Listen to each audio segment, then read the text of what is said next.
अपने पति से बहुत डरती थी। वो सख्त नहीं थे, मगर फिर भी मुझे उनसे डर लगता था, इसलिए मैंने किसी दूसरे गैर मर्द से संबंध नहीं बनाई थी। मगर फिर भी एक हादसा हुआ और मेरी जिंदगी बदल गई। उसके बाद मैंने खुद के लिए जीना शुरू कर दिया। दिसंबर महीने की बात है। एक दिन मेरे पति शाम को ऑफिस से आते समय अपने एक दोस्त को अपने साथ घर ले आए। मैं उन्हें पहले से जानती थी। उनका नाम समीर था। वो बेडरूम में आ गए और वहीं बैठ गए। मैंने दोनों के लिए जूस लेकर दिया। दोनों ने जूस पिया। हम दोनों बातें करने लगे। मैं बबलू के साथ ही बैठी थी। बबलू फिर कुछ ऑफिस के बात करने लगे। फिर उसके बाद पति ने मुझे ड्रिंक लाने को कहा। साथ ही ताश के पत्ते वाली गेम शुरू हो गया। कुछ देर बाद बबलू बोले, ठीक है, मैं तैयार हूँ। मैंने बबलू को एक तरफ बुलाकर समझाया कि मैं यह नहीं कर पाऊंगी। वो बोले, ऐसा कुछ नहीं होगा, मैं उसे जीतने ही नहीं दूंगा। बबलू और समीर जी का पहला राउंड शुरू हुआ। बबलू ने पत्ते बांटने लगे और देखते देखते खेल शुरू हो गया। मैं उस वक्त बहुत घबराई हुई थी, क्योंकि यहाँ मेरी इज्जत दांव पर लगी हुई थी। कुछ देर तक वो गेम ऐसे ही चलता रहा। मैं बबलू के साथ सौदे पर लग गई थी। अब खेलते खेलते वो बबलू ने जीत ली। मेरी सांस में सांस आई और मुझे लगा कि चलो मैं बच गई। बबलू बोले, नैन्सी, मैं बोला था मैं ऐसा कुछ नहीं होने दूंगा। तुम्हें मुझ पर विश्वास नहीं था। अरे मैं इस खेल का पुराना खिलाड़ी हूँ। ये बात सुनकर समीर बोले, अच्छा ऐसी बात है तो ठीक है, एक बार और खेलते हैं।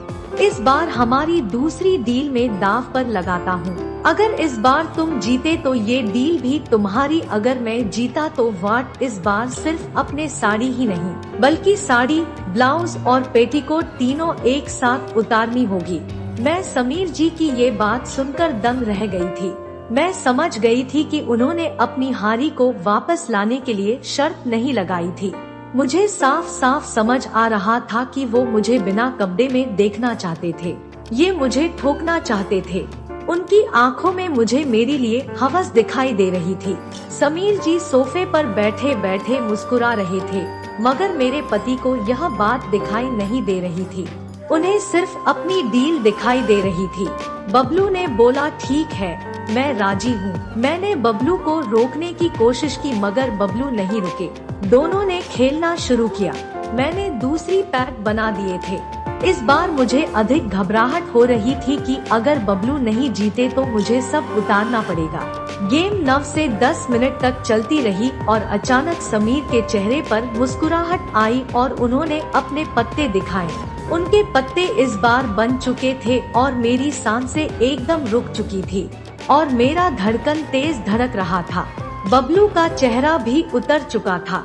बबलू हार चुके थे और समीर जी वो गेम जीत गए थे। मुझे अब पता चल गया था कि मुझे कपड़े उतारने पड़ेंगे। समीर ने मेरी तरफ एक मुस्कान से देखा और बोले, भाभी आप अपना काम शुरू करें। मैं बबलू को ही देख रही थी और सोच रही थी कि क्या किया जाए। बबलू ने अपनी आंखों से इशारा किया कि उतार दो। में बहुत हिम्मत करके खड़ी हुई। बबलू और समीर मेरे सामने बैठे हुए थी। मैंने अपनी साड़ी का पल्लू बहुत ही शर्माते हुए नीचे गिराया और फिर धीरे धीरे मैंने अपनी साड़ी भी उतार दी। मैं पेटीकोट और ब्लाउज में थी। समीर जी की हवस में आंखें फटी जा रही थी और मुझे अधनंगी देखने के लिए वो बेताब थे। तभी मुझे ध्यान आया कि मैंने पेटीकोट के नीचे पैंटी नहीं पहनी है। अगर मैं पेटीकोट उतार दूंगी तो मैं नंगी हो जाऊंगी, इसलिए मैं अपने रूम में ऊपर जाने लगी। तभी मुझे समीर जी ने रोका और पूछा, भाभी आप कहाँ जा रही हो? पहले काम तो पूरा कर लो। मैंने कहा, मैं 5 मिनट में आ रही हूँ। फिर बबलू ने मुझे रोका और पूछा, क्या हुआ, ऊपर क्यों जा रही हो? मैंने के कान में बोला, मैंने नीचे पैंटी नहीं पहनी है, पेटीकोट के अंदर मैं नंगी हो इसलिए ऊपर जा रही हूँ। वो बोले, ठीक है तुम जाओ। मैं रूम में ऊपर आ गई।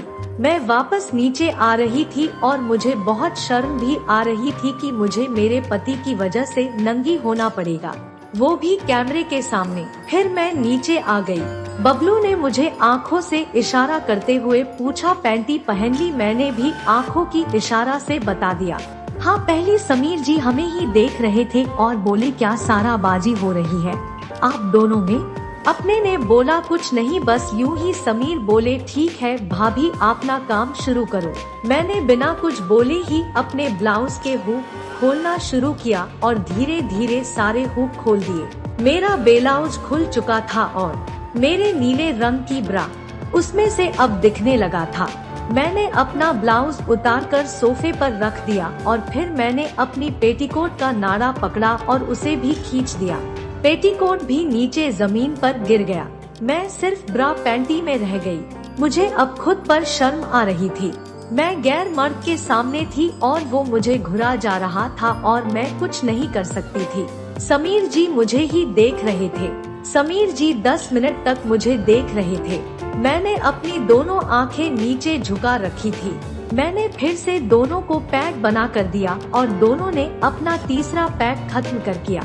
मुझे अच्छा नहीं लग रहा कि भाभी ऐसे मेरे सामने इस हालत में अधंगी खड़ी है। मैं चाहता हूँ कि वो अपनी साड़ी दोबारा पहन ले। मैं पहन ली, मगर उसके लिए तुम्हें खेलना होगा। अगर तुम जीत गए तो भाभी कपड़े पहन सकती है और अगर हार गए तो भाभी को तो अब पूरी तरह नंगा होना पड़ेगा। बबलू भी काफी नशे में हो चुके थे। उनको बिल्कुल बेहोश नहीं था कि उनकी जुबान लड़खड़ा रही है। आंखें भारी हो चुकी थी, गर्दन नीचे झुक चुकी थी। उनकी वो इसके लिए भी मान गए। मुझे बहुत गुस्सा आया। वो मुझे प्राइम रद्द करने पर तुले थे। खुद का होश नहीं था, इसलिए मैंने एक पैक खुद भी पी लिया ताकि इस बेइज्जती को मैं सहन कर सकूं। गेम चलते रहे और 8-10 मिनट गेम चलने के बाद दोबारा फिर समीर जी के पत्ते बन गई। वो बोले मैं जीत गया। ये सुनकर मेरी सांसें ठंडी पड़ गई। समीर हंसने लगे और बोले भाभी बचे हुए कपड़े भी उतार दो, आप अपने योनि के दर्शन करवा दो। में नजर झुकाए अपना हाथ पीछे लेकर गई और ब्रा खोल दिया। मेरी ब्रा लूज होगी और नीचे को लटक गई। मैंने अपने दोनों कंधों से उतारकर साथ वाले सोफे पर रख दी। फिर मैंने अपने दोनों हाथ पैंटी के अंदर डाले और पैंटी को मेरी चिकनी जांघों के बीच में से खींचते हुए नीचे झुककर मैंने पैरों तक लाई पैंटी भी उतार दी। अब इस वक्त मैं अपने पति की वजह से गैर मर्द के सामने बिल्कुल नंगी खड़ी थी। मेरे बदन पर एक भी बाल नहीं था। शीशे की तरह मेरा बदन चमक रहा था।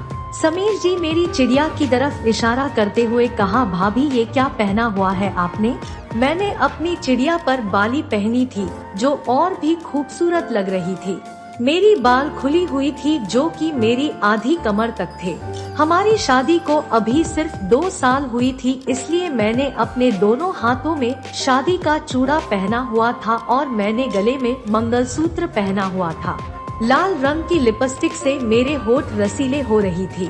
मैंने पूरे मेकअप किया हुआ था और मेरी चिड़िया में जो मैंने बाली पहनी हुई थी वो तो मेरे बदन को और 4 चांद लगा रही थी। बबलू अपना छठा पैक लिया और गेम शुरू की। बबलू उल्टी सीधी चाल चल रहे थे। मुझे अब डर लगने लगा था। मेरे पैर कांप रहे थे। खेलते खेलते बबलू नशे से बेहोश हो गए। समीर ने बोला भाभी बबलू बेहोश हो गया है, अब इस गेम को आप पूरा करो।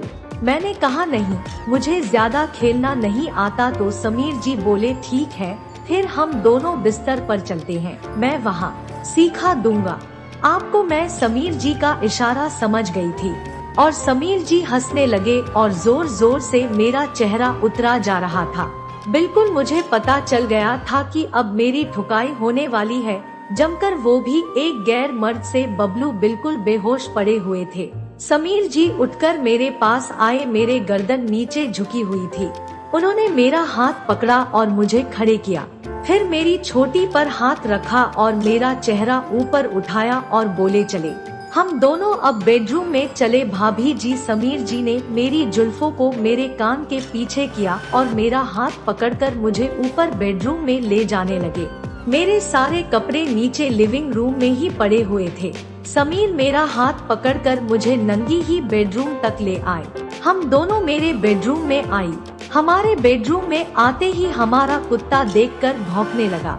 मैं शेरू के पास नंगी ही गई और उसको चुप करवाया। फिर दरवाजा हल्का सा बंद कर दिया। रात के लगभग 12 बजने वाला था। समीर जी मुझे बेड की ओर ले जाने लगे। हम दोनों बेड के पास आ गए। हम दोनों में सिर्फ 1 से 2 इंच का फासला होगा। मैं दोनों की सांस एक दूसरे के टकरा रही थी। वे मेरे बालों को फिर से मेरे कान के पीछे किया और बोले, मेरी आंखों में देखो। समीर जी ने मुझसे बोला, तुम आराम करो, मैं जाता हूँ। वे मुड़ कर जाने लगे और दरवाजे के पास पहुँचे ही थे कि मुझे ना जाने क्या हुआ। मैं वहाँ की और जाकर उनकी पीठ से लिपट गई। अब मैं खुद चाह रही थी। समीर जी बोले, ये सब क्या है, गलत है ना, तुम्हारे साथ ये नहीं कर सकता। मैं समीर जी से बोली, गलत मेरे साथ तब हो रहा था जब मुझे मेरे पति दाव पर लगाया था और आप भी उसमें शामिल थे, मगर इस वक्त मैं खुद चाहती हूँ कि आप मेरे जिस्म को प्यार करें। मेरे पिघलते हुए ओवन को आप सवारे 2 साल से जिस चरम सुख के लिए मैं तड़प रही हूँ।